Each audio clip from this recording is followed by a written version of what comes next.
But smaller than that, it has only 4% of the world's water.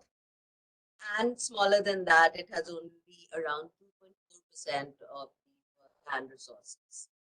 And as per the data of central agencies, which we in the ministry collect, we receive around 4,000 billion cubic meter of precipitation, out of which only utilizable water resource is 1123 of the 4,000 that we receive, which includes around 690 billion cubic meter of surface water and 433 BCM of groundwater. However, as you know, as India has commenced on a very fast growth trajectory, our water demand has increased.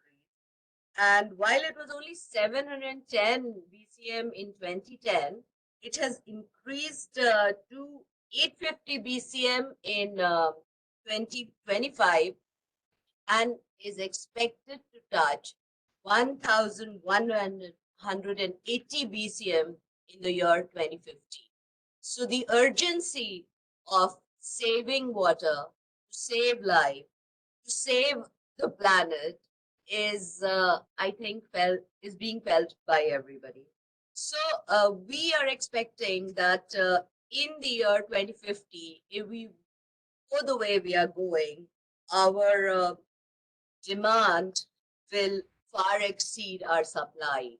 And already from 2011, we have reached the water stress category of around 1,700 cubic meter, and we will reach the water scarce category in 2050, which is around 1,000 cubic meter, if we go the way we are going right now.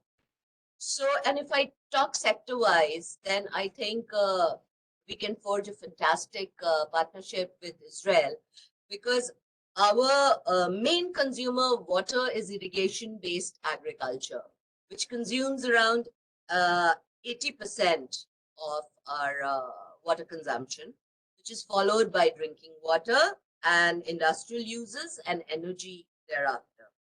So irrigation-based agriculture, the water use efficiency is really low. And I'm just coming back from a meeting in which they said that currently it would be around 38%. And I don't have to stress enough that climate change has played a havoc on the water availability, and it has affected our average rainy days.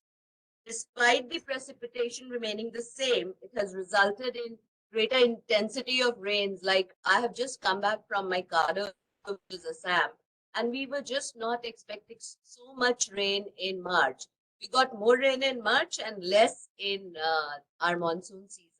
So, you know, these kind of erratic climatic variations is happening, and it led to flooding in seasons we were not expecting in Assam. And it also leads to more runoff to the sea and loss of groundwater recharge. And of course, everybody knows that because of the melting of the glaciers, the sea levels are rising, and we have a long coastal plain of around 7,516 kilometers. So to cope with the impact of the climate change, we in 2011 established the National Water Mission, which was under the National Action Plan on Climate Change of Government of India. And the objective of the mission was conservation, minimizing of wastage, and ensuring its equitable distribution both across and within the states through integrated water resource management and development.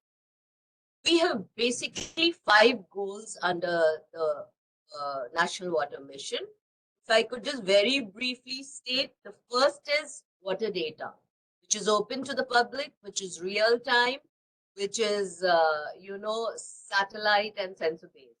And second is promotion of citizen and state action, because water is something which needs the participation of stakeholders. Third is focused attention on water vulnerable areas. And fourth is improved water use efficiency. This is where I think Israel can really be a great partner and help us. And fifth is promotion of basin level integrated water management. As I keep saying in all my talks, when I joined the ministry, I realized that, we are still working in silos. And I keep saying that nature hates silos. We cannot work in silos. We have to work in an integrated fashion, be it within the ministry, outside the ministry, or even with the partners, that we cannot have at least our vision has to be integrated. And I'm happy to report that we already are deliberating on in doubling of water use efficiency by 2047, as per the directions of our Honorable Prime Minister, is very passionate about water, and secretaries across departments are sitting together and deliberating on this, so that we don't have a sectoral vision from here on. And we have a lot of, programs running, like National Water Mission, Namami Gange. Then we have NRCD, which is, basically deals with river rejuvenation. We have Atal Bhujal Yojana, which deals with groundwater management. And we have, we under the National Water Mission, we've asked the states to prepare a state action plan, which is scientific and integrated. And we've asked the districts to prepare a district water plan, which is integrated, and also geotag the water bodies. And I'm happy to report that yesterday we issued orders, and our Honorable Minister approved and issued orders for the Bureau of Water Use Efficiency. It's a new bureau which has been set up under the ministry, and which is under now the National Water Mission. And when it comes to Israel, all of us are aware of the marvelous work that you've done in water use efficiency, as you're the only country in the world which is, I think, about to achieve 100% water use efficiency. Both India and Israel have a common goal of establishing a circular water economy and a smart irrigation-based agriculture, sustainable agricultural sector. And everybody knows that Israel has transformed itself from being a water scarce nation to a self-sustainable nation in the field of water. By adopting a holistic and integrated approach, you have not cut water into sectors, and holistic approach to water consumption. And you, as of today, what I have been informed is that you recycle most of your wastewater, which is around 90%, which makes you the global leader in wastewater recycling. So we are also trying, and we have a lot to learn from you. And now I invite you, Dr. Lior Asaf, to share your experience, as I think the audience is eagerly waiting to listen to your speech. Over to you, Dr. Lior. Thank you very much, and good afternoon for everyone. My name is Dr. Lior Asaf. I'm the water attaché in the Israeli embassy here in New Delhi. Water attaché is a new role starting only a year ago in 2021 as a commitment of the State of Israel to achieve and to promote water in relationship with the government of India on the entire water sector. I'm coming from over 20 years of worldwide experience, both in the academy and in the private sector, working as a water expert on water projects around the world. Today, I would like to speak about the Israeli model and about how Israel become self-sustained in water management, and to address some of the key issues that I think relevant for the Indian water sector. So I will start my presentation with a quick overview about the India water challenges. We will talk specifically about the issues that already been mentioned about sustainability, efficiency, and the need to supply water for a larger population with increasing demand in all sectors. If we look in India, by 2050, India will have more than 10 billion people. The world will have more than 10 billion people, and India will host probably more than 1.5 or 1.6 billion people. How India can supply the water needs for domestic agriculture, industry, energy production, economical development, and ecological system in sustainable model, it's a very big task. And Mem already mentioned, the director of mission, about what is the availability of water. And if we look at the perspective of how much water resources, or freshwater resources there are in India, I think the main issue is about the management, not about the supply for itself. If we compare India to Israel, Israel is a very small country. We only use 1.2 BCM of water. So what we can learn from our experience to a more larger scope of overall. India using about more than Dr. Leon, yes. Doctor, would you like to show the presentation along while speaking? Oh yeah, sure. It's not. I Yeah. thought the presentation is Yeah. going. Yeah. I will. Sorry, I will shift. Okay. Now it's been synced. Yes. Yes. So I will continue from this point. India is using more than 1,100 BCM, and from that about 2/3 is coming from surface water and about 1/3 is coming from groundwater. But if we look through the distribution, most of the water are coming to use in the agricultural sector, more than between 85 to 90%. And from, if we look in irrigation, still is the most, let's say, a part of the Indian water sector. But still, more than 80% of the irrigated land in India is done still by flood irrigation and by inefficient methods of irrigation that are consuming a lot of water. And the production associated with these methods are less good than other methods like micro irrigation that I will talk specifically later on. If we look at the sector, we can look that most of course, coming from agriculture, but the available water in India is coming down. If we're looking from 47 onward, we have, because of the population is increased and the water is says about the same, we have less water available. And India is now using 18% of the world population, but only 4% of its water resources. But still, India using more water than United States and China together. That means that Indian water sector or Indian water consuming is the largest in the world, and the challenge of how to manage a very large system are enormous. If we include not only what is the current situation, but what's going on with the climate around the world, we'll see that the future lies for us higher challenges. That means that the water availability that was in the past is changing dramatically.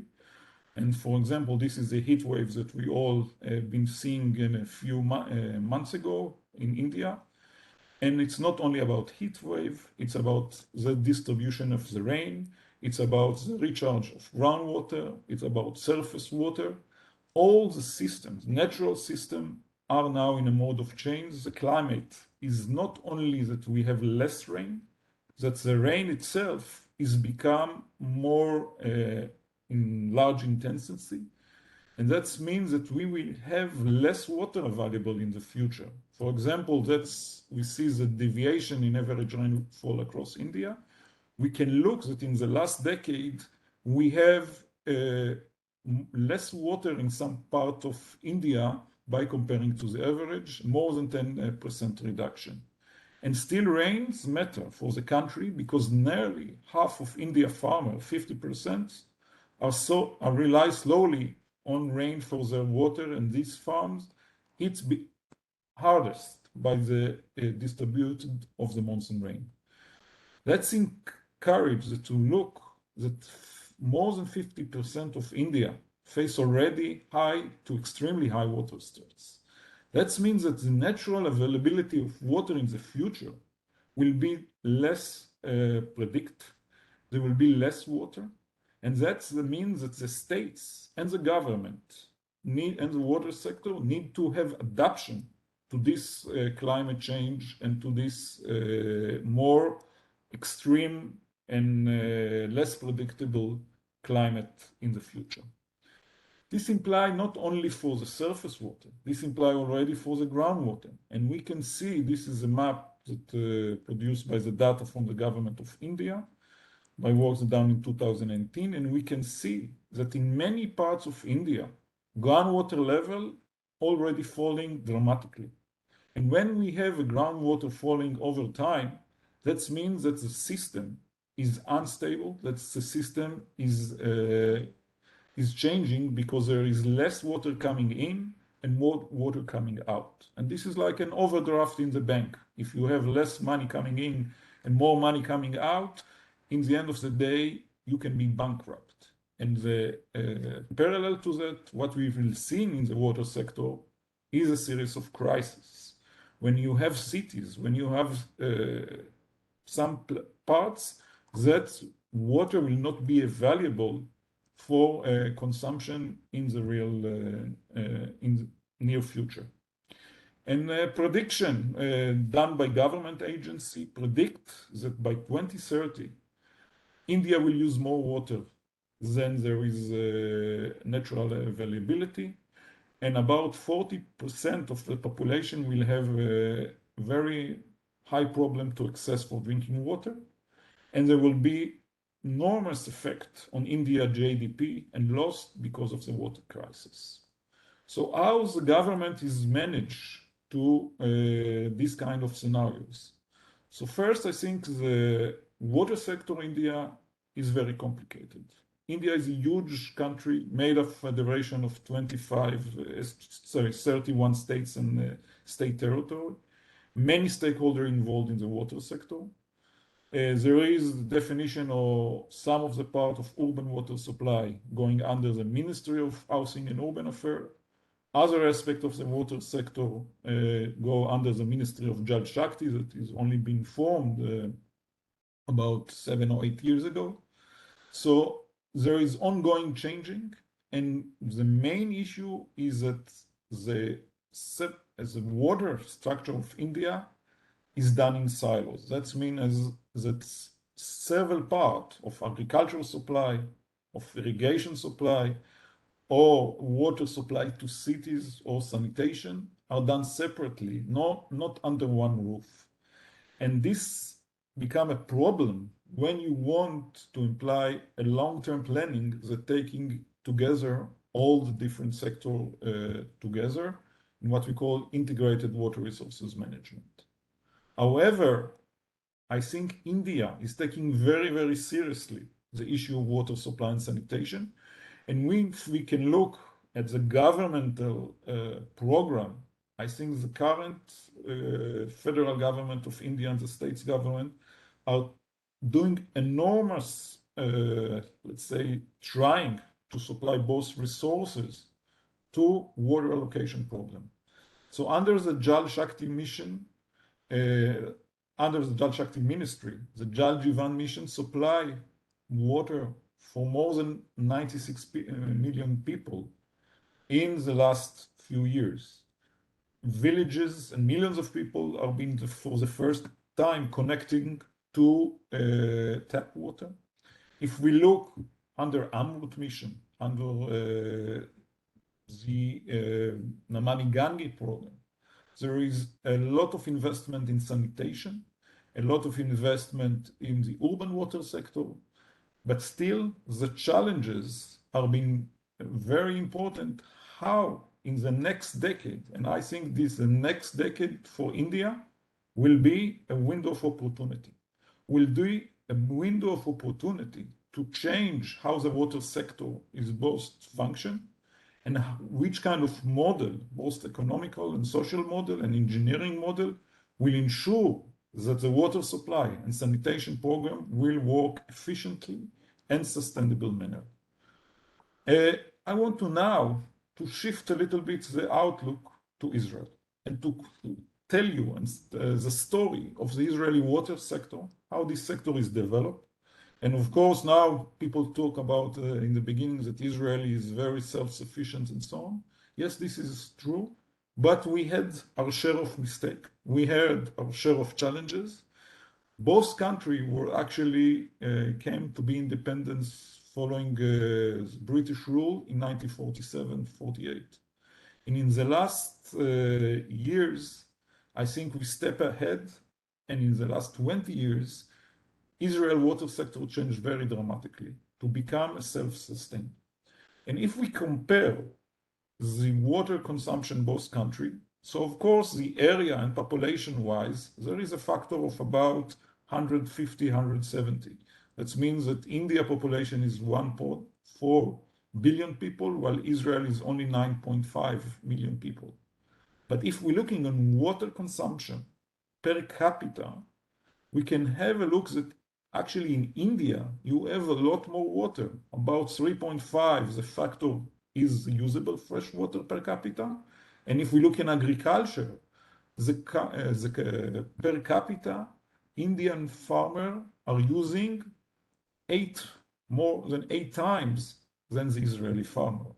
However, in Israel, we have a secure water supply, and you can open any tap anywhere in the country. You will have a 24/7 water supply with a very good quality.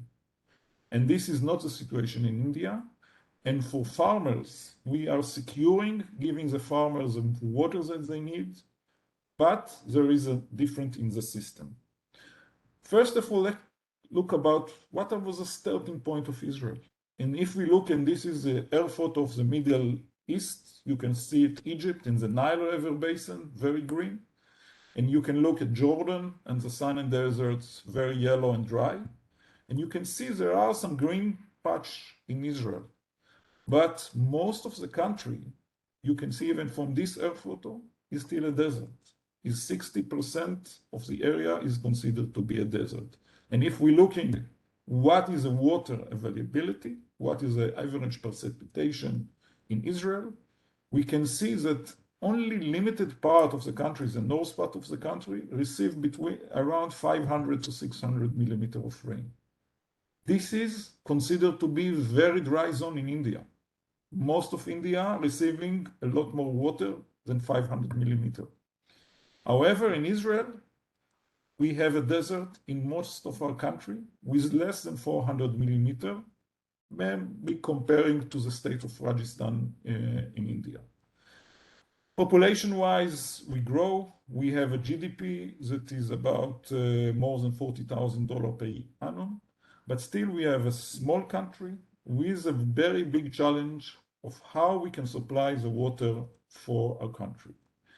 And I think the starting point was in the leadership of the government of Israel in the early years. And I think one of the vision of David Ben-Gurion, that was the prime minister of Israel, the first prime minister of Israel, was that making the desert bloom, making the desert green, making the desert a place that people can live and can be working and can be farming and can be sustained community. And the limited factor from early on was water. Actually, when the British mandate was ending in the end of the 40s, before the starting point of the States of Israel, there was a big division about what will be, how many people can inhabit the Israel. And the British come to conclusion that only 1.5 million people can live in Israel only because of water shortages. Actually, this was changed over the years. And the first things was creation of country water resources are public property. Control and design for the needs of the residents and developing in the country.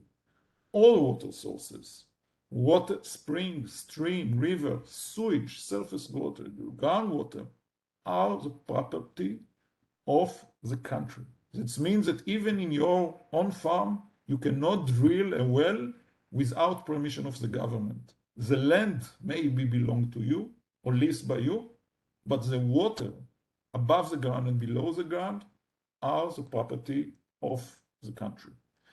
And another factor that was a creation in the early 2000s of what we call the Water Authority of Israel, that is one table for all decision making, for all design, for all legislation, for all finance and long-term planning under one roof that connect all the different stakeholders from the Ministry of Finance, Ministry of Environment, Ministry of Internal, Ministry of Water Resources.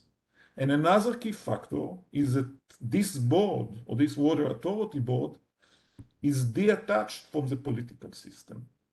So the people that actually manage the water authority are professional and not elected as a politician nomination.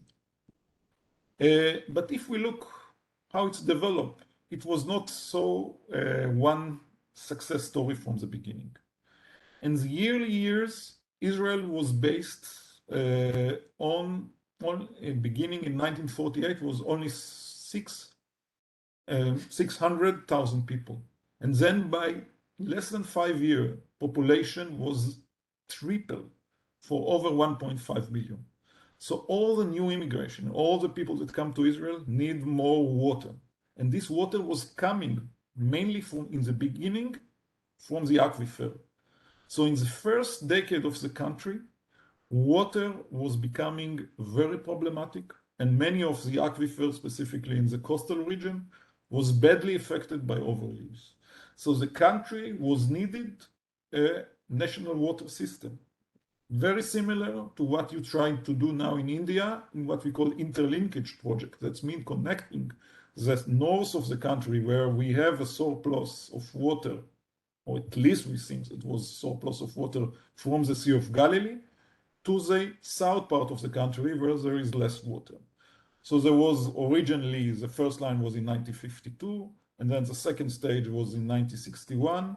And then the third stage, the National Water Carrier System, was a major project of Israel connecting the Sea of Galilee to the south of the country. This was a very big engineering project, taking 10% of the overall energy of Israel for this project.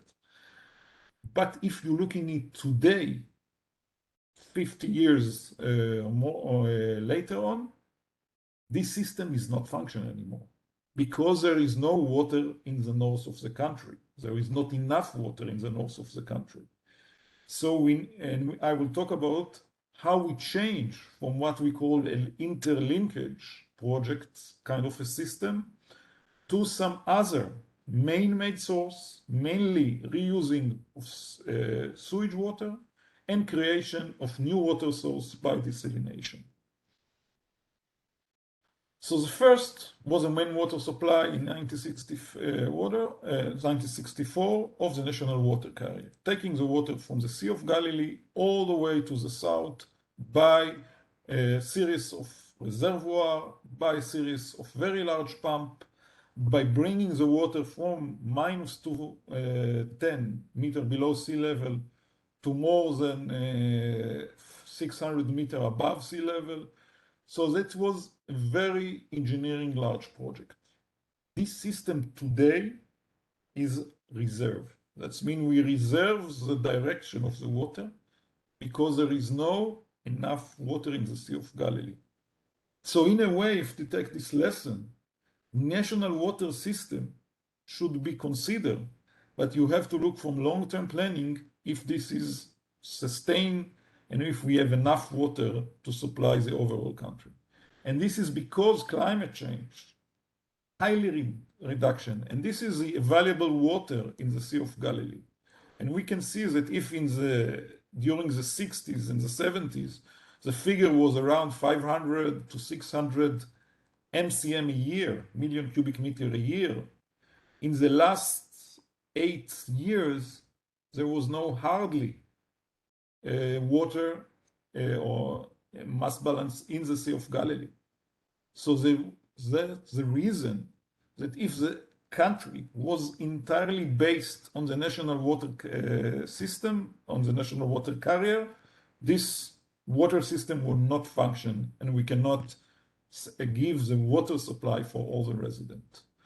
Another aspect was the managing of the groundwater. So you can see in this map, this is a map that shows the coastal aquifer water level. In blue is about more than 10 meters above sea level. In red is less than 1 meter. And you can see that for many years we had been mismanaged our aquifer and created by the mid-80s a very large impact, a very large crater in few places that the water level was below sea level. That's mean a very negative effect for both water quality and water quantity for this aquifer.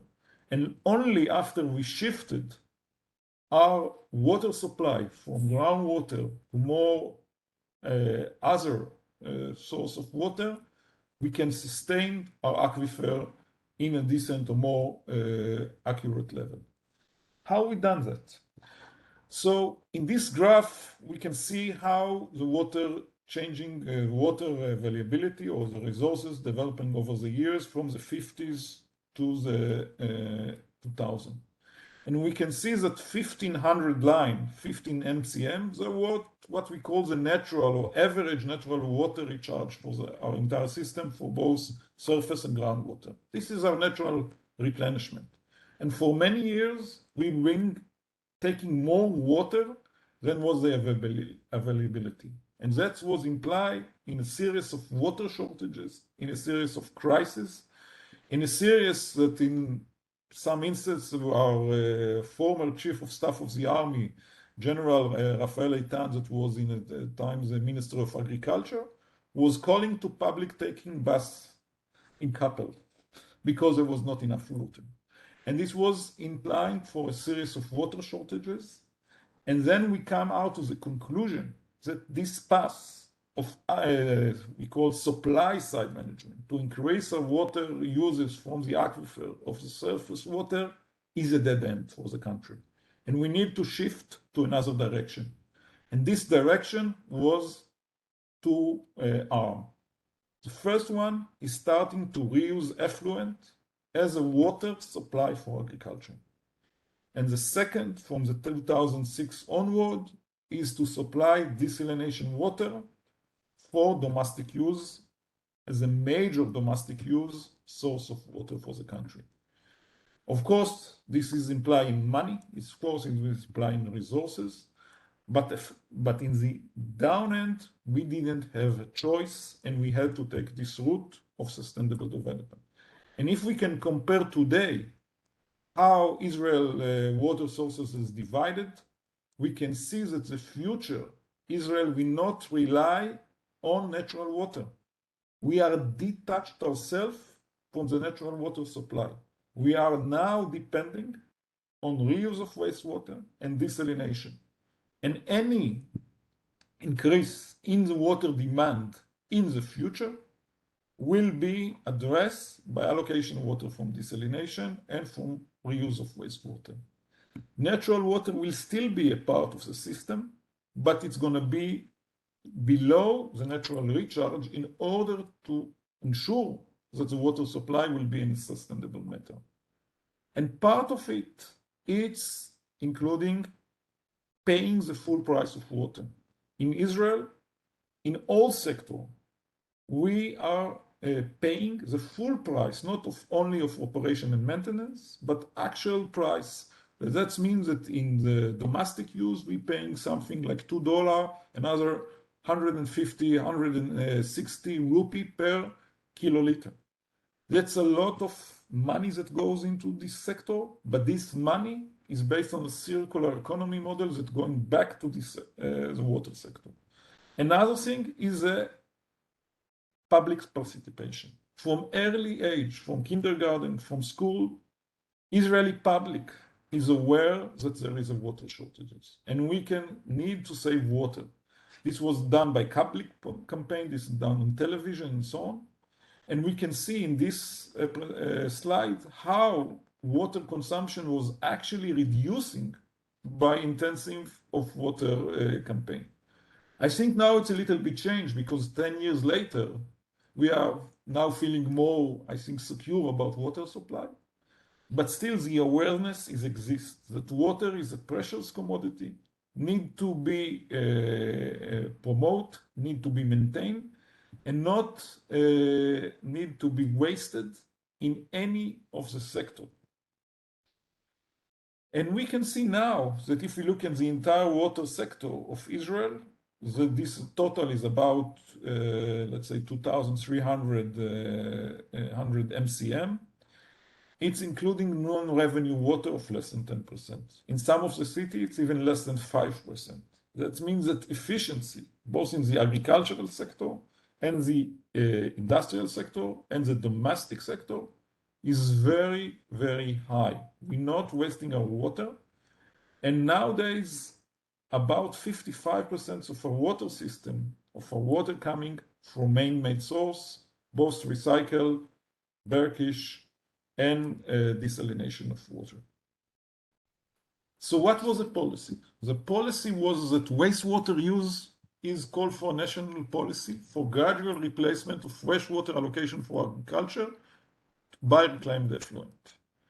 And this was done by few things. First of all, water technology, then a very important regulation and standardization of the water system, and coming into national water supply of water system that allocate the water, the treated effluent to the end farmer. Creation of this system is not done by a chance. It's done by systematical approach of design and long-term planning and building the ability to supply the farmer with this water. Another part of it was connecting to the desalination, because desalination ensure that the water will be, the starting point of the water will be with low salinity. We now produce more than 750 MCM per year. That's about 80% of our water allocation for the domestic use is done by desalination. Price-wise, it's reducing. So I know in India it's different. And I know in India, not all the cities are along the coastline. But still, in many places, desalination can become a part of the solution. And another very important that when you start with desalination, the water quality, the salinity is very low. And when you add it by the domestic and the effluent, you will add about 100 milligrams of chloride to your system. That means that if you're starting from low salinity water, you will have low salinity wastewater. And therefore, it can be used for agriculture because salinity is not changing by biological and treatment that using for wastewater. So desalination can be a good solution. It can supply, for example, this one facility supply 150 MCM per year. This is about, I would say, a quarter of the Israeli water supply for the domestic use by one desalination facility. Let's speak about national policy and about the reuse of effluent. For that, we build separate system. This system is taking the water from the city, from the metropolis of Tel Aviv, more than 100 kilometers away to the Negev desert. This is a system that exists for over 40 years. We irrigated our land for any crop, for any use, and it was changing over time in terms of water quality.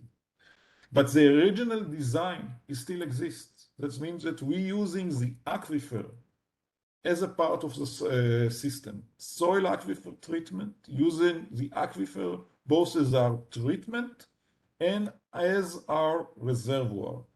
This scheme is in charging that the water, after treated in conventional to the secondary level, water are injected to recharge to the ground surface, and by line of wells, later on, We have recovery wells that take this water after about 6 to 7 months in the subsurface and supply it to the farmer.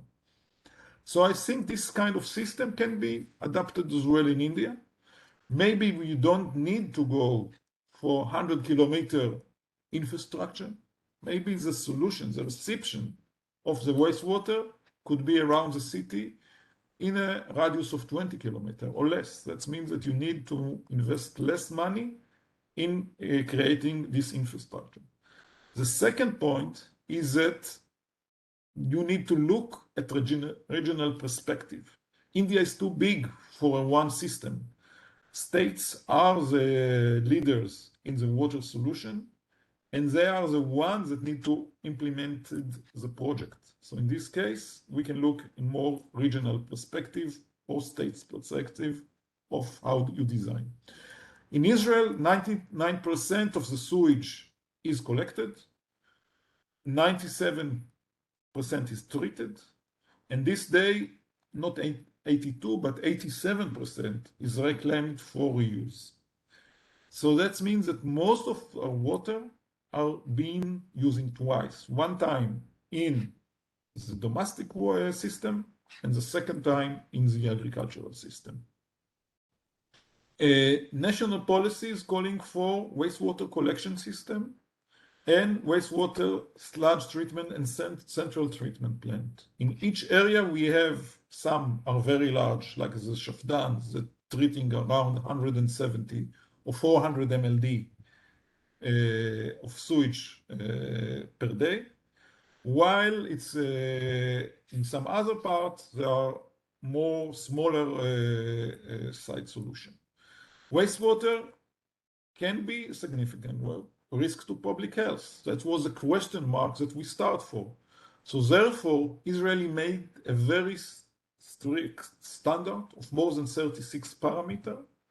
And these standards is requiring by tertiary treatment before we supply the water for agriculture. That means that a lot of money was invested in upgrading some of the old STP to the new technique or adding another model for a new to achieve higher standards, and this to ensure that the public in the irrigation system will get a good water quality that allow us to allocate the water for any kind of vegetable, crop, and so on. But there is one big difference. We are not using flood irrigation anywhere in Israel, only drip and micro irrigation. That means there is not straight contact between the water to the vegetable. Water go directly to the root zone and therefore allow us to use water for any kind of crop. The way to achieve the new standard was tertiary treatment for organic, disinfection of pathogen in the water treatment facilities, metal, heavy metal, have to be treated in the source. So there is standard for each factory. If they want to put the wastewater into the system, they have to use a pre-treatment before that they allocate the water to the STP. Salt removal using by some of this desalination as a source of water, and boron that is not difficult to human being, but have a very, let's say, negative effect on agricultural production, was removed in the desalination facilities because this was the most economical way. But we look at a holistic approach, how we can ensure that any of the water quality will be the best cost-effective manner in order to promote this reuse of wastewater. So the parameter, I'm not going to go into detail, but there was two standards. One is for irrigation, another one is released to the stream. The reason is that in some, for example, phosphorus and nitrogen, you wanted to keep them to reduce the use of filterizers later on. So we allow higher standards for irrigation or higher, let's say, standards of 10 and 5 milligram per liter by comparing to 1 and 1.5 when we talk about release into the stream. Similarity was for irrigation for heavy metals and so on. We give the exact number for each kind of solution. If it's go to the stream, have different standards, sometimes stricter, sometimes less higher standard, and if it go to irrigation. Biological treatment and other membrane bioreactor and multi-stage biological system are common here in India. And I was visiting in a few wastewater facilities here in India. I don't think there is a problem with the wastewater technique here. And there are a very good company that know how to build and to operate STP here in India. The question lies how you can take it to a national, to a states and regional perspective, and this is something that needs to be addressed. Another issue is that you look in the industrial sector and to have promote a very strict regulation and oversight. And what you can see in this graph that Israel succeed in reducing the total loads of nitrogens and phosphorus and other contamination in the sewage from the industrial sources, and this imply what higher quality of wastewater. So success factor in this system was first of all integrated water authorities that covering all the different sectors, all the framework of financial, of engineering, and allocation of water. So this say centralized integrated water authority succeed to promote the reuse of wastewater and desalination as an approach for water management. Subsidy for construction of wastewater treatment. There need to be a subsidy, there need to be some supporting of the government in order to make this transition, in order to make sure that both the farmer and the local municipality have the ability to carry on this transformation. A transparent regulation. Between 2010 and 2015, Israel specified effluent quality standard and sewage treatment rules for better public health. Information and prices are public accessible. That means there is now a regulation that the price for wastewater or treated wastewater is about 2/3 of the price of fresh water. So the farmers have an economical initiative to use this water. In some parts of Israel, in the Negev, for example, in the Western Negev, there is no alternative. The farmer only can use the shafdan or the treated wastewater, and they cannot have a source of water, a fresh water source. So this is done by the government. There is enforced regulation, of course, by the Minister of Environment, by the Water Authority, to monthly reported, to check, to verify that the using is according to the regulation. And the last part is a technological innovation. The private sector have an open door and have the ability to come forward and suggest new technology. And there is mechanisms that ensure that the local ULB or local water bodies can have some funds to introduce new technology in order to have better performance. So I tell you in the last half an hour a very successful, nice story about how Israel moved from self-sufficient to self-sufficient in the water sector, and how we transformed the water sector and done it very efficiently over 20 years period. Are these solutions are suitable for India? Is India or the government of India can make this transition to more sustainable approach? So first of all, I would like to say that the solution should be custom-made. India have different kind of structure, different kind of water government, different kind of social level, and different mechanism for pricing water.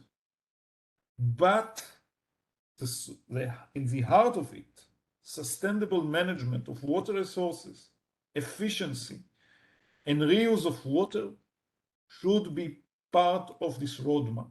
And when you build a new STP in India, this STP should have a reuse scheme, should have a planning. Otherwise, you will build the STP. And today, India is treating only third of the water, wastewater, and part on only few percent are reused. So this next decade, when India will upgrade the water sector and upgrade the infrastructure and invest billions of dollars in new facility, this window of opportunity should be made that India takes the right steps in order to build this sustainability model. And efficiency is in the heart of it.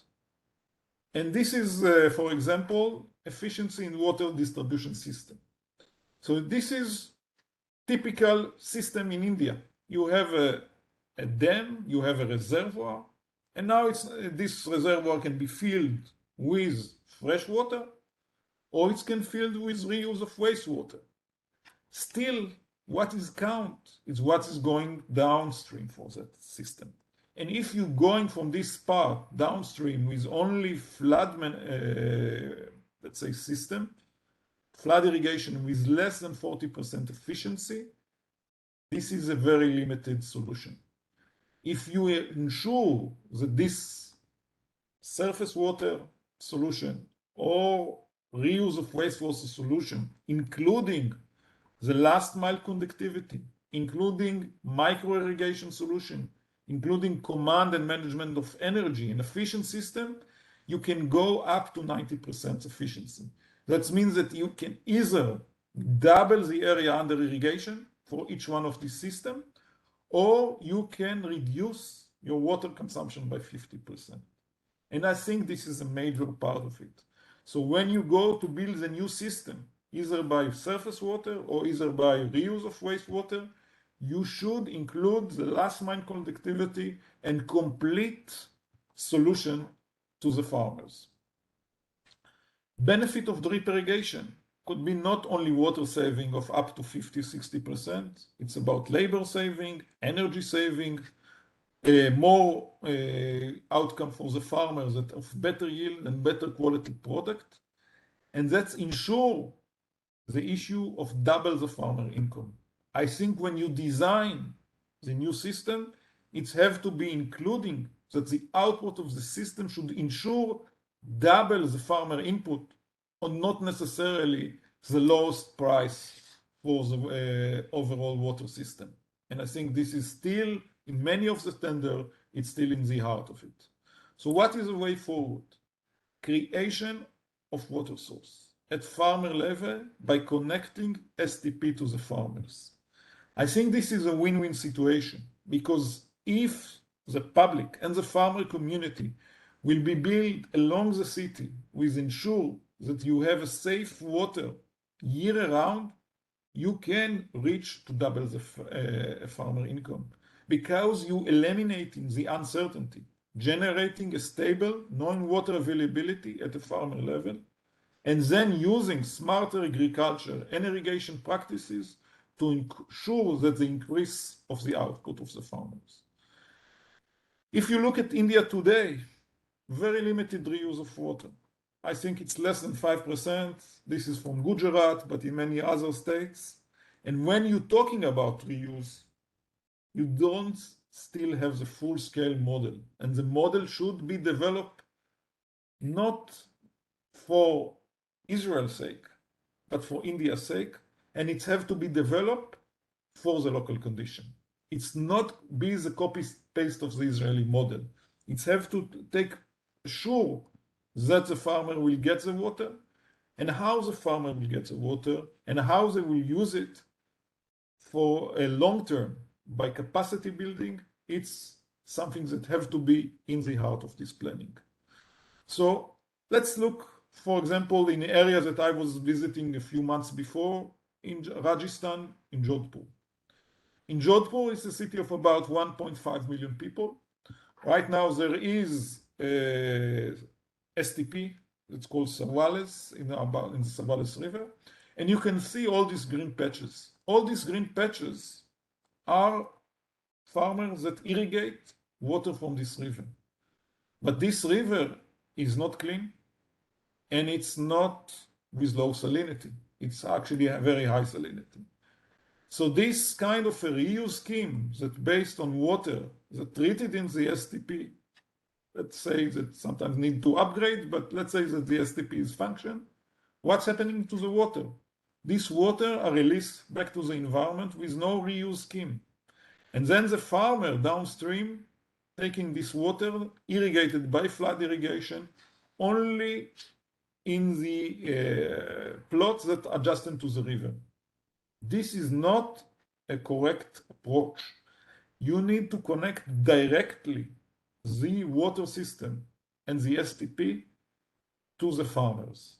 And for example, in this area, if you take the STP and connect it to this area that is very dry now, you can have farmers that have now year-round agriculture based on the reuse of effluent. But this effluent need to be taken directly from the STP to the farmer field. And one more important factor, you need to build an operational reservoir, a seasonal reservoir, not for 1 day, not for 3 days, for 6 to 8 months.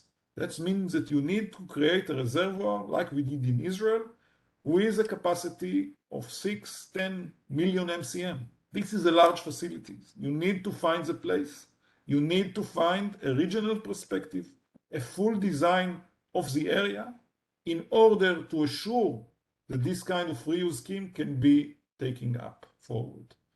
And the same goal for this is another city that now we want, together with Amrut mission, to take it as a model, to build a system of reuse in Ahmedabad and to use maybe up to 80% of the water in the around area around the Ahmedabad. There is no problem with the STP. Maybe some of the STP need to be upgraded, and there is a need to have a regulation that tell exactly which kind of parameter have to be met, and this could be achieved, I think, quite easily by the current technology that already employed in India. But what is needed is to build the infrastructure, the regional infrastructure, by a master plan, by a detailed design that ensures that the water will be connected from the STP to the last mile to the farmer fields. And how the system will be operated from economical and from social, this have to be met. It's not only engineering solution. We need to think on all the aspects of how this system will work, who will pay for them, who will pay for operation and maintenance, and what should be the long-term perspective of this system. And I think one of the important part is that when you create a year-round agriculture that is not depending already on the monsoon rain or the irrigation canal systems that operate only few months throughout the year, you can ensure that the farmer has the opportunity to create a sustainable and profitable agriculture. However, this transition from flood irrigation to advanced agriculture, to advanced irrigation method, to the issue of reuse of wastewater need to be supported by the government for a few years. Otherwise, it's going to be falling apart after the EPC part. And I think area of all India, it's not only in Ahmedabad or in Rajasthan, I think in every cities of India, but you should start from the cities that suffers from water supply shortages, you can build this kind of system. And even in cities or in places, for example, in Assam, when I visited a few months back, there is a 6,000, 7,000 millimeter of rain, 7 meters of rain. There is no shortage of natural water supply. However, in the post-monsoon season, because there is no augmentation, because there is no seasonal storage, there is less water available for agriculture. and farmers don't have water during, let's say, April and May and June, because there is no water there in the stream. So when you build this system, you should took, first of all, long-term planning. Second, create the valuable water storage, a seasonal water storage that ensure that the farmer have a year-round agriculture based on this water. So what's the way forward? I think Israel technology and know-how can be transferred to the private sector, to the government, to the farmer by a variety of tools. So what tools is that we have now a project with the government of UP, creating water management and supply for agriculture in 25 villages in Jansi region. And this is an example how you can make a holistic approach and a holistic integrated design for an area. And the bottom line for the first stage of this work is that yes, there is enough water, even in Bundelkhand region that's considered to be a dry region, in order to transform the area for year-round agriculture if we use advanced irrigation, recharge of groundwater, and integrated water supply scheme. The second part of it is that we are now looking to establish a new centers, 2 centers of water technology, one in Noida, in the north part of India, near Delhi, and one in Chennai in South India. And these centers will be the window for explore the knowledge of Israel industrial firm, as well to have a capacity building program to support the government of India in all the different levels, from the federal states agency to the states agency in all the sectors. And I think what is important, it's not only about policy. It's not only about taking and I was having the chance to bring in the last year 3 delegations from India to Israel, and we intend to have another delegation in December. But in this delegation, we only bring about 25 people each time. I think what is needed is to have on the ground large-scale projects that have the full availability of the system. This, for example, if we create a full-scale project, including not 100 acre, but 5,000 acre in each hectare in each project, allow 10 to 15,000 farmers to transform from regular canal-based irrigation to advanced reuse of wastewater and year-round agriculture, creation of a new master plant for an area, and then allowing the farmer to benefit from this project. I think this would be a model that later on can be copy-paste. Because what is needed is not only a technical solution, an engineering solution, but to create the mechanism, the social mechanism, the interlinkage between the different agencies in India in order to promote this kind of solution. And this only can be done here in India by connecting together the different stakeholders here in India. And last and not least, I would want to talk a little bit about the payment mechanism and the financial mechanism. And this is very important. Many of the projects in India in the water sector are still ongoing on what we call an EPC mode. In an EPC mode, project financed by the project owner, it's private player that is responsible for the EPC. There is low risk for the private sector, but the government usually doing it for a very simple project like building an STP or building a new water supply scheme. But this comes as a bill of quantity. This is good for a very simple task, but when you want to create a new system, integrated system, I think another approach is needed, and I think already been done here, what we call the hybrid annuity mode, the HAM model, or the hybrid model of finance, that include not only the EPC part, but the maintenance and the operational under one roof. And I think if this mode could be extended to creation of projects like reuse of wastewater or integrated water supply system, this could be the way forward.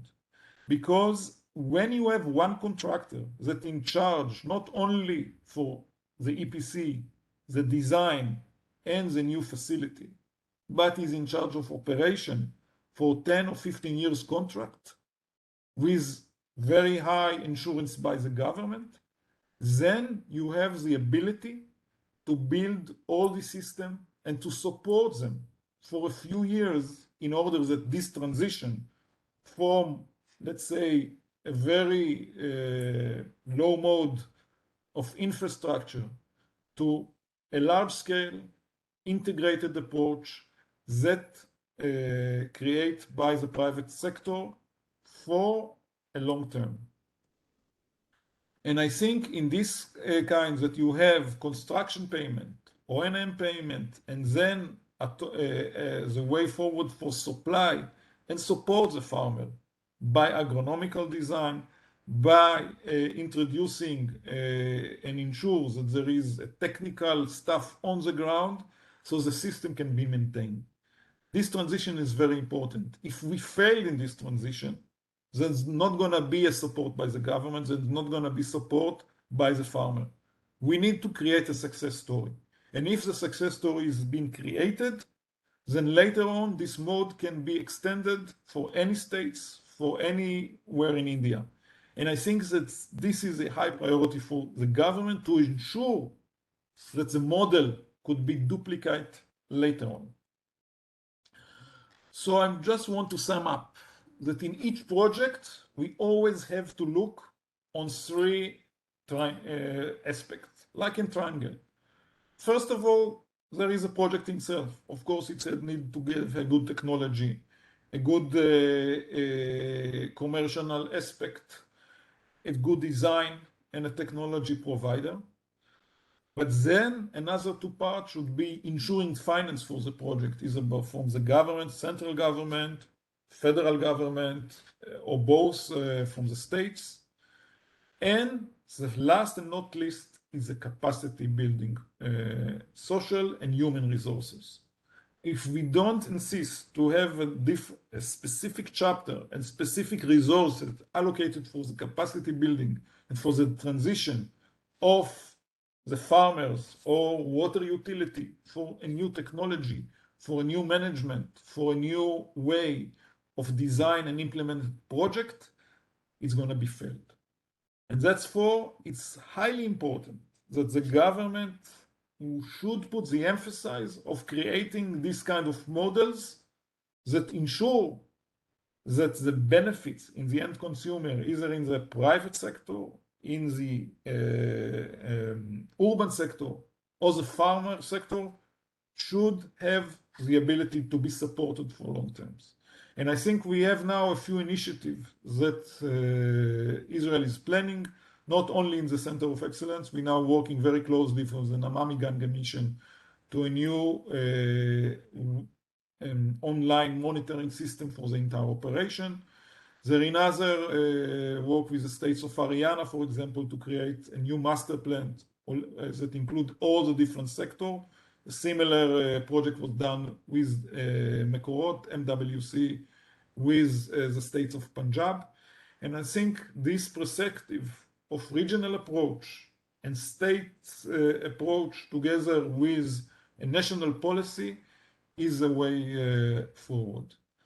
And I think Israel will be supporting this initiative, and we're looking to have this kind of centers that promote both capacity building and training, the implementation of the Israeli water technology showcase, and of course, pilot projects that will be on the ground.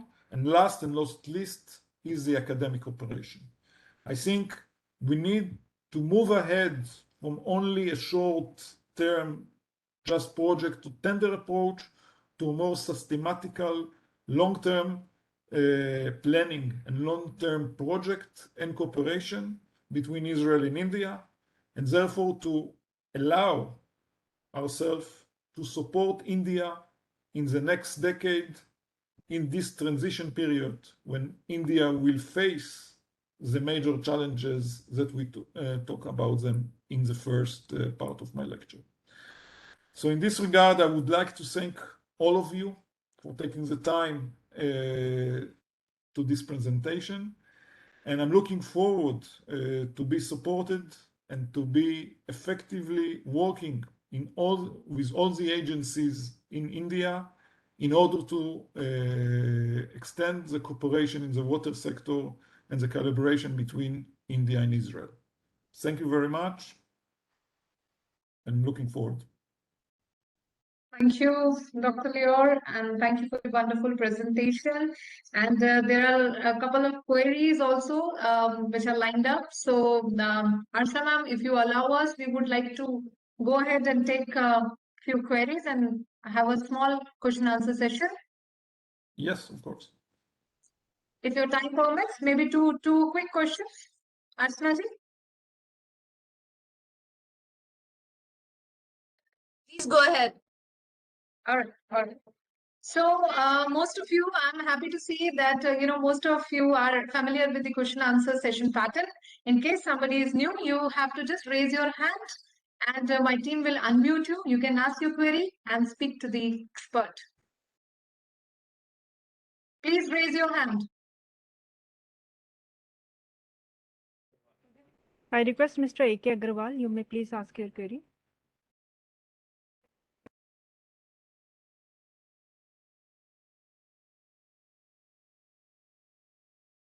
I request Mr. Devashish Day, you may please ask your query.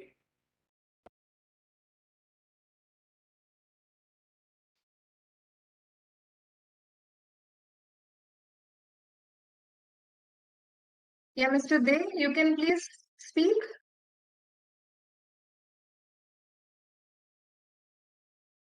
Hello, good afternoon, sir. Can you hear me, please? Yes, you're on. Please go ahead. Dr. Leo, sir, I just wanted to ask you that how much water of chemical poisoned water, that is all the chemical discharges which are going into the local reservoir and pondage, the amount of poisoning which is happening, how much water can be salvaged with the help of an existing bioculture method, and in what time frame can we actually do it in urban areas, sir? And also along with it, sir, now that there have been severe rains over here, so much of the water has also got it's got stale and it's unworthy of use. So can something in an acute and aggravated situation, can something be done with the help of this technology called bioculture, sir? I've finished. Thank you, sir. I'm not sure specifically for this specific technology that you refer to, but I would just want to address 2 points that you mentioned. First, about the issue of water quality and taking out of the industrial pollution or other source of mitigation for this. I think this is very important to ensure that there will be no water pollution or surface water resources pollution from a man-made source like industrial facility. For this, you need a very strict regulation, and I actually think that reuse of wastewater from, let's say, industrial facility is not the way forward for agriculture or for other sources, but should be more about recycling the water in industrial facility.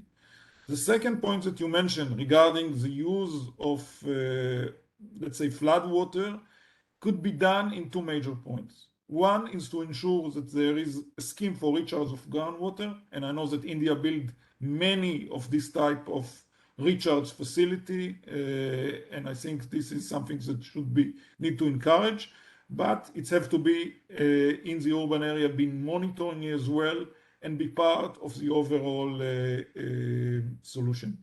The second point is that when you talk about regional perspective, some of this flood water cannot be augmented in the urban area, but have to look in solutions that are upstream from the urban centers in order to assure, because you don't have, let's say, the necessary land to ensure this solution in the centers.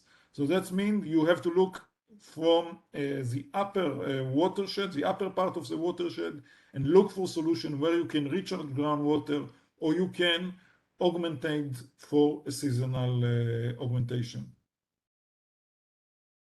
I now request Dr. Dinesh Shah.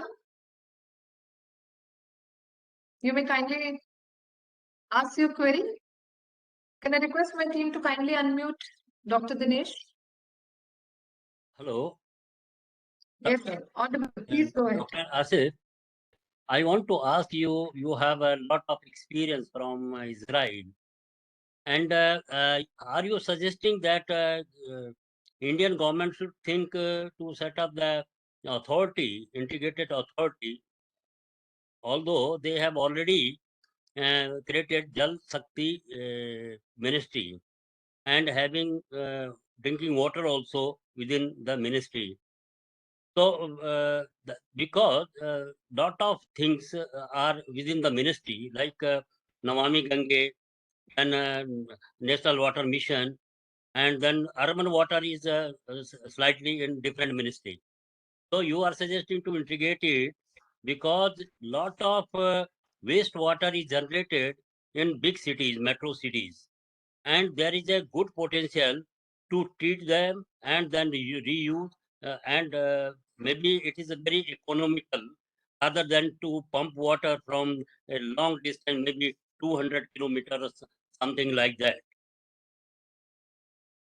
So I think the large water sector reforms are not something that I think India need to decide for herself. I'm not suggesting to create a new water authority for India. I think the scale of India and the structure of India is very different from Israel.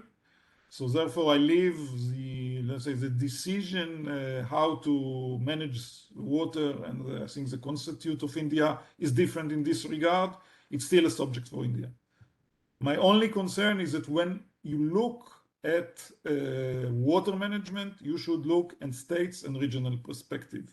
That means that when you do either master plans or design for allocation of water, it should be include the different sector. That means that when you do a master plan for water supply, it's have to look both for agriculture, both for domestic use, and not separate identities. That's one thing.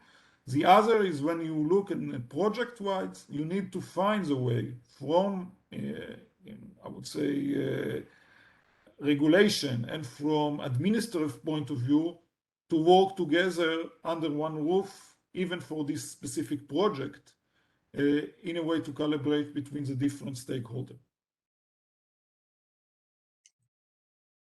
Okay. I now request Professor Jyoti Prakash. Jyoti Prakash. Professor Jyoti Prakash. Can we unmute Professor Prakash? Yeah, Yeah, good evening. please. This is Professor Jyoti Prakash from IIT Bombay. Dr. Mhm. Asaf, you have a very nice presentation. I have just two quick questions. One is, see the technologies which we are adopting in sewage treatment plants or drinking water treatment plants, they were developed in small populous countries.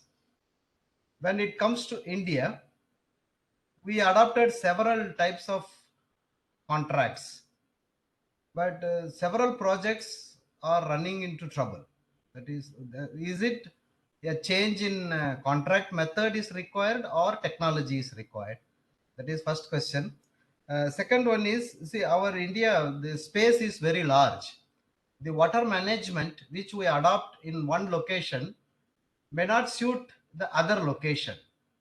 So a general policy may not be suitable. So do you think there is a need for technology adaptation of local in our government policies?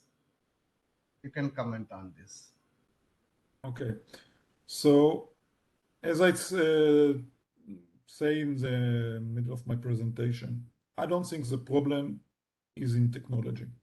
I think there are many companies in India, as well in Israel, that know how to build, supply, and manage STP. India will build many STP in the nearest future. In the next 10 years, India will probably build more than a few hundred new STP around India. My argument is that when you do that, you need, parallel to that, use this opportunity to create a new water source for the farmers, and connect cities to the belts of farmers around the cities. This have to be a regional approach for that. It's not federal that can solve this problem. But when a local ULB or local states is building their investment plan, investing in long-term planning, it should be include that reuse should be part not just by chance for the states to come forward, but it have to include that every new STP that it build should have a reuse scheme. And the solution could be verified. There is one solution for, let's say, a 400 MLD or 100 MLD type of central water system. And there are some solutions for a small 10 to 5 MLD solution. But you can have and look and design the system from the start. So it's not only the tender should include creation of a new STP, but tender should include both creation or upgrading STP with establishing the full-scale implementation of the reuse, not just as a general policy, but as a way forward to create a network or pipeline of project later on. So, shall we take one more query, Harsha ma'am, or as you suggest? Just If you one suggest, we'll more go because I have to one also go more. to another meeting. Understood. Yeah, It's yeah. really So one last interesting. query. Thank you for a wonderful presentation. Thank you. Thank you, ma'am. I'm looking forward to work closely with you and your office to promote this cooperation. So now I understand a lot of hand raises, lot of queries I've got in the chat box. We'll take it up. I'll separately ask Leo to answer those queries, and all your queries will find their place on the National Water Mission's FAQ section. But one last question for today, maybe Dipankar ji, if my team can unmute Mr. Dipankar, Gina. Mr. Dipankar.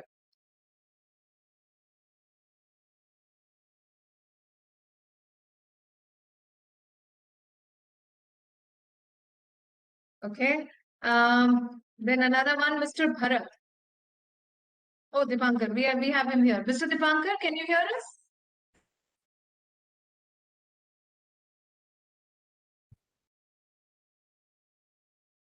Hello, can you hear us?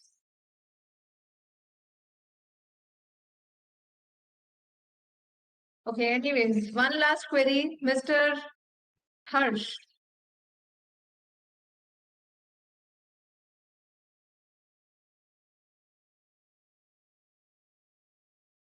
Mr. Harsh, you can speak. Yeah, go ahead. Yeah, good evening, Dr. Leo. I have just one question to ask. Like, we have Indo-Israeli centers of excellence in agriculture operating in almost 30 states as of now, and that is a very good decentralized model where we are operating and cooperating in agriculture. Do you think that it would be better that we have Indo-Israeli centers of excellence in water so that we can have a decentralized approach to water cooperation where the cooperation and technology is customized to the local needs? Do you think that India and Israel are moving forward in that direction? Okay, thank you for the question. The answer is that we are now looking to create a new 2 centers. I think the main difference from the existing Center of Excellence in Agriculture is that they are under the Ministry of Agriculture, and they are looking, let's say, very specifically to promote technology for specific crop. When we're talking about water sector, it's not only about the technology. I think the aim of the center is to create not only to promote new technology, but to give some capacity building for the states and federal agency in order to build the needed model of cooperation in India. I think the challenge here is not about technology, it's more about how we can imply and assimilate the technology into the current system in India. And I think to create these new models, this is a big challenge that is not involved only technology or in engineering aspect, but government, structural and finance and social, let's say, challenges. And for that, I think working together on a broad perspective is what is needed, not only just looking for a magic bullet in a specific technology. Because if this, of course, technology is part of it, but technology is only meaningful when the country and the system can be adapted. And when we talk about applying, for example, drip irrigation or advanced, let's say, valves or pressurized system, it's have to include how this system should be implied, financed, and managed in long-term vision, and not only by the engineering solution. Thank you, Dr. Lior. And I'm sorry for rest of our participants who had so many queries. As I said, I ensure you'll get reply to all your queries and they'll be placed on FAQ section of National Water Mission. Now moving towards the end of the program, and I now request Archana ma'am for her concluding remarks. And thank you once again, Lior, for a wonderful presentation, and thank you for sharing your insight. Over to you, Archana ma'am. Thank you, Anupama. I think I made my concluding remarks in my opening observations. Yeah. So, thank you, Dr. Lior. It was actually wonderful listening to you. I am so new to the water sector that I don't know W of water. I have worked in rural development, I've worked in health, I have worked in administrative reforms, I've worked in the Vigilance Commission, I've worked in Department of Personnel and Training, and I've been a collector, but never in the water sector directly. I think when I was Guwahati Municipal Commissioner, that was the only time when, we had started this concept of having STPs way back. So today from you, I have learned so much that I now almost am feeling like an expert in water because, there's so many domain to integrated water vision. Like you talked about water security, but you also talked about water quality, water governance, including financing.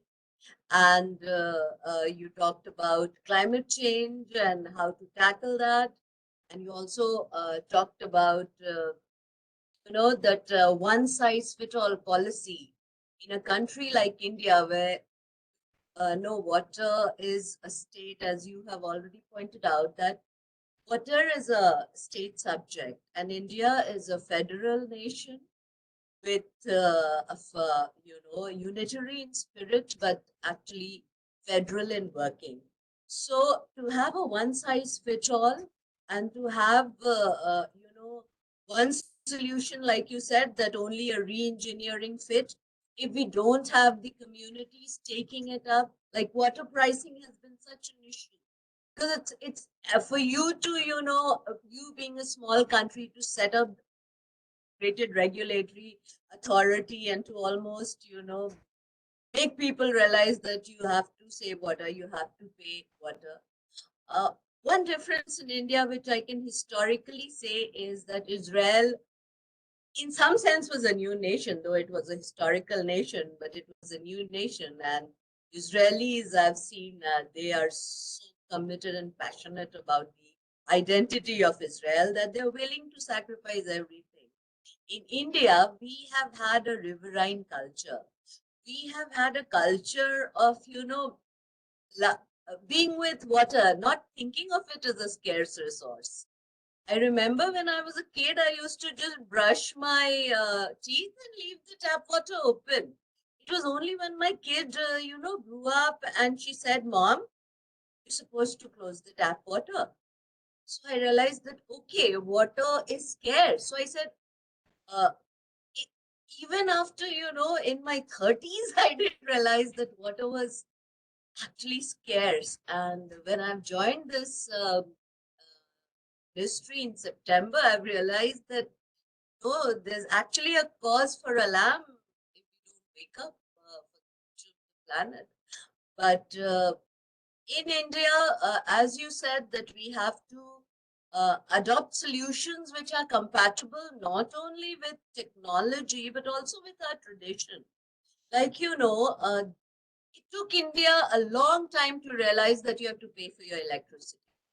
I remember when we were kids, all the meters used to be, we were children. There was this meter man who used to come, used to fix the meter, and we just paid the same amount. And this was happening everywhere. So when, it started getting metered and bills started coming, like I now receive 17,000 for my electricity, I now know that I have to, save, I switch off the lights.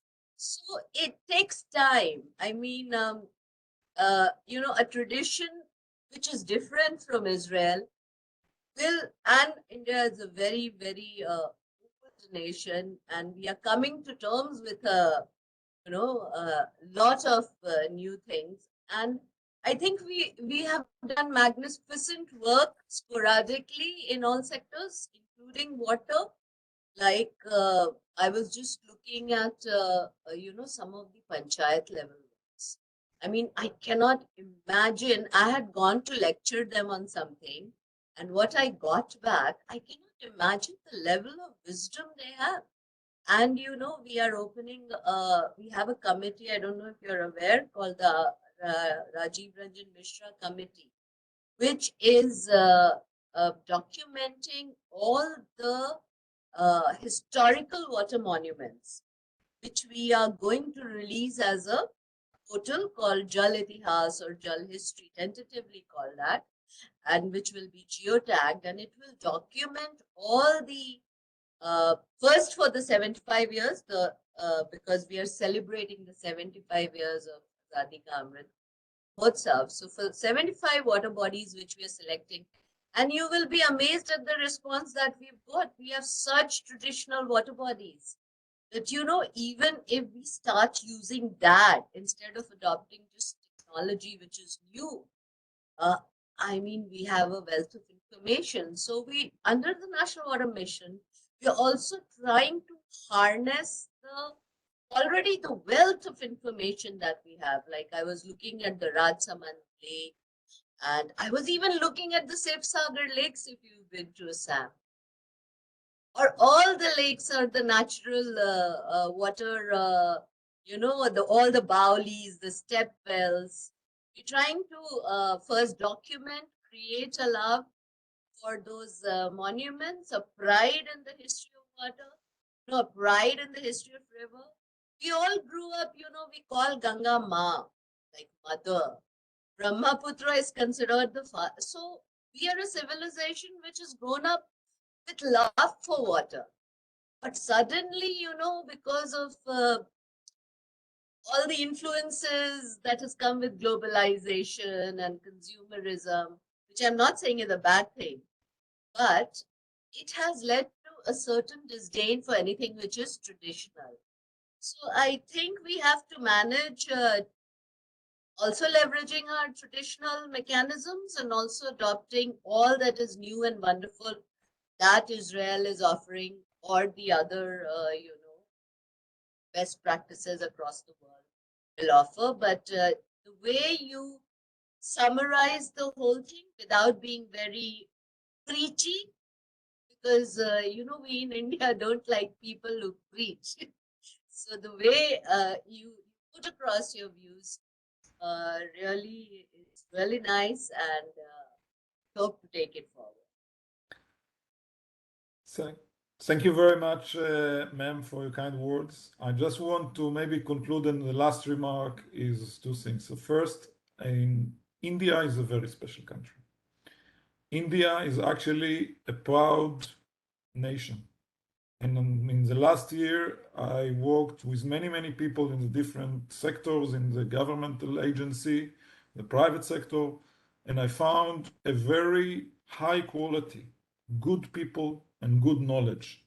And I don't think there is any challenge that India cannot meet. And if I look, what's happening here in the banking system, in the energy system, India is very advanced. IT industry, and I do believe this country have both the knowledge and the capacity to find the right solution for India and to develop the models that are right for India.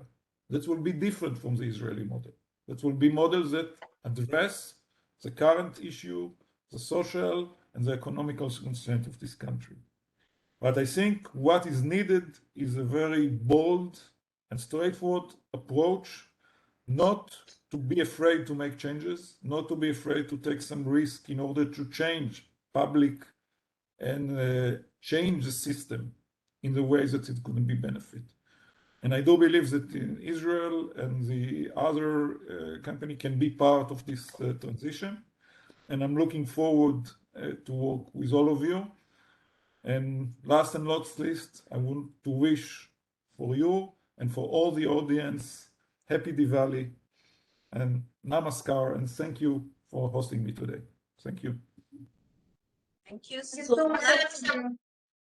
much. Actually, we have a very committed team. We have a very committed Prime Minister. Directions is from above. We have a very committed and knowledgeable ministers. Our minister says that he's a farmer. So, if he sees us talking shop, then he can completely stop us and say, this is not practical in the ground. So, and we have a very committed secretary, special secretary. You must have already met the Rain Man, Ashok Kumar sir, who was also my predecessor, and Vikashil, who is JJM. So we are all trying to now we have been working, and we are trying to work in an integrated manner. Thank you, Anupama, for offering me this wonderful opportunity. Thank you all those who have listened to us patiently, and happy Diwali also. Bye. So thank you, ma'am. Thank you, Dr. Lior, and thank you, lovely participants. As I said, 41st Water Talk, and I still see same people and a lot of new ones joining us every time we do these water talks. And wish you a happy festivities with a promise that we'll see you again on the third Friday of November sooner. Thank you so much. Please take care. Namaskar. Thank you.